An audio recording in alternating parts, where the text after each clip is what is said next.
I've been to the mountaintop by Martin Luther King Jr. Thank you very kindly, my friends, as I listened to Rev. Abernathy and his eloquent and generous introduction, and then thought about myself. I wondered who he was talking about. It's always good to have your closet friend and associate to say something good about you. And Rev. Abernathy is the best friend that I have in the world. I'm delighted delighted to see each of you here tonight, in spite of a storm warning. You reveal that you are determined to go on anyhow. Something is happening in Memphis. Something is happening in our world.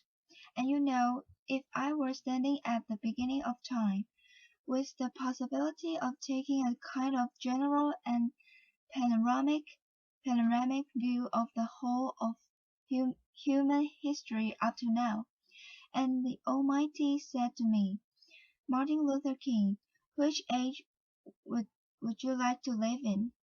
I would take my mental flight by Egypt, and I would watch God's children in their magnificent trek from the dark dungeons of Egypt through, or rather across the Red Sea, through the wilderness on toward the promised land. And in spite of its magnificence, I wouldn't stop there. I would move on by Greece and take my mind to Mount Olympus, and I would see Plato, Aristotle, Socrates, Euripides, and Aristophanes assembled around the Parthenon, and I would watch them around the Parthenon as they discussed the great and eternal issues of reality. But I wouldn't stop there. I would go on, even to the great heyday of the Roman Empire, and I would see developments around there, through various emperors and leaders. But I wouldn't stop there.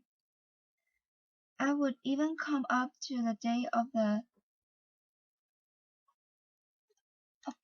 Renaissance and get a quick picture of all that the Renaissance did for the culture and athletic life of man. But I wouldn't stop there. I would even go by the way that the man for whom I'm named had his habitat, and I would watch Martin Luther as he tacked his 95 theses on the door at the Church of Wittenberg. But I wouldn't stop there. I would come on up even to 1863 and watch a vacillating president by the name of Abraham Lincoln finally come to the conclusion that he had to sign the Emancipation Proclamation. But I wouldn't stop there. I would even come up to the early 30s and see a man grappling with the problems of the bankruptcy of his nation, and come with an eloquent cry that we have nothing to fear but fear itself. But I wouldn't stop there. Strangely enough, I would turn to the Almighty and say, if you allow me to live just a few years in the second half of the 20th century, I will be happy. Now, that's a strange statement to make, because the world is all messed up. The nation is sick. Trouble is in the land. Confusion all around. That's a strange statement, but I know, somehow, that only when it's dark enough can you see the stars. and I see God working in this period of the 20th century in a way that men, in some strange way, are responding. Something is happening in our world. Our world. The masses of people are rising up, and wherever they are assembled today, whether they are in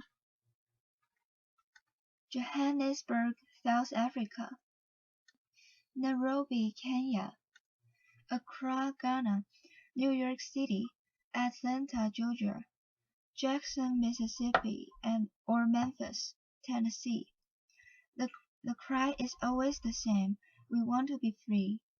And another reason that I'm happy to live in this period is that we have been forced to a point where we are going to have to grapple with the problems that men have been trying to grapple with through history, but the demands didn't force them to do it. Survival demands that we grapple with them. Men, for years now, have been talking about war and peace, but now no longer can they just talk about it. It is no longer a choice between violence and non-violence in this world. It's non-violence or non-existence. That is where we are today. And also in the human rights revolution. If something isn't done, and done in a hurry, to bring the colored peoples of the world out of their long years of poverty, their long years of hurt and neglect, the whole world is doomed. Now, I'm just happy that God has allowed me to live in this period to see what is unfolding. And I'm happy that He's allowed me to be in Memphis.